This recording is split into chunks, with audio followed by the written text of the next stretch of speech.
So here we are with the number 4 game of the year, Dishonored 2 from Arcane Studios. Obviously the sequel to the 2012 game, which a lot of us loved, but Dishonored 2 kind of took a lot of things that made that game great and just fleshed them out to the 10th degree. Your rightful Empress has returned.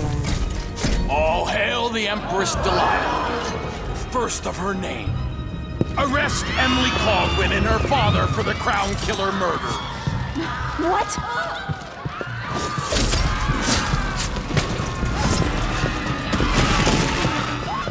Jake, you played a lot of this. You don't really have to play Dishonored 2 one way or the other. In fact, it almost encourages replayability. Can you tell me about that? That's one of the most beautiful things about this game, is that you can either play stealth, you can play assault, and a lot of games try to do that now, but I feel like this game really embodies it.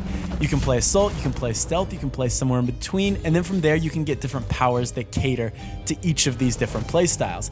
And if you're a hardcore and you don't want to use powers, you can just go completely powerless and try out that run. This is the moment that changed him.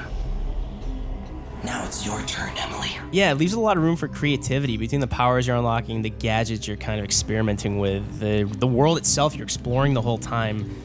You know, it's all about experimentation. You can quick load, quick save, vice versa, to kind of encourage you to really try new things. Scott, can you tell me about that creativity it fosters? Yeah, so it really does improve over the first game in giving people more options. So regardless of if you choose to play stealth or action, you're going to have satisfying mechanics to back up your play style.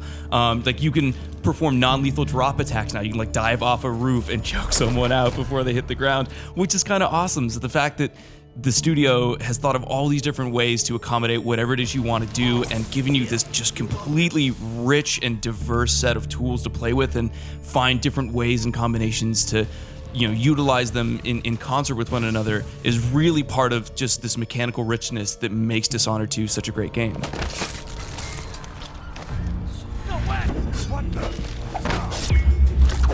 It's you and me now. Yeah, and all this is unfolding throughout this really unique world, right? There's based around whaling, almost steampunk, kind of like the discovery of these new inventions. They have like almost the Leonardo da Vinci characters kind of like fleshed out this world.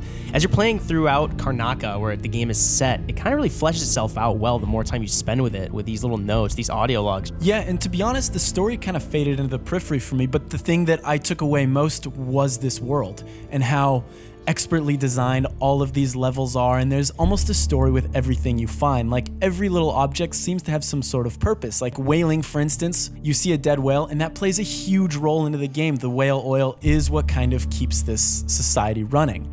And then you can also take that to the degree with the citizens. You can follow them around. They have their own schedule. They have their own sort of lifestyle, which you can kind of take a peek at. Hands out, begging and whining. Tell the truth for once, you lying coward.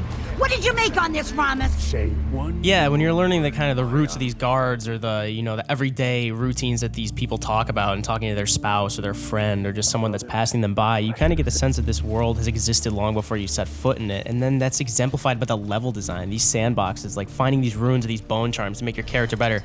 I spent so long on each mission just scouring every inch of it, using the heart to find everything.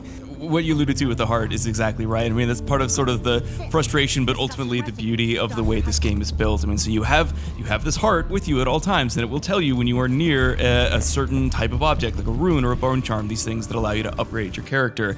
And that can be incredibly frustrating to know that you're like 4 meters away from a rune, but it's on the other side of a wall, and how do you get there? And yeah, some of them will absolutely drive you insane, but a lot of them are really cleverly hidden and are almost kind of a puzzle in and of themselves, and it forces you to think about the world around you in a different way and kind of appreciate the nuance and thought that went into building these environments and ultimately the world itself.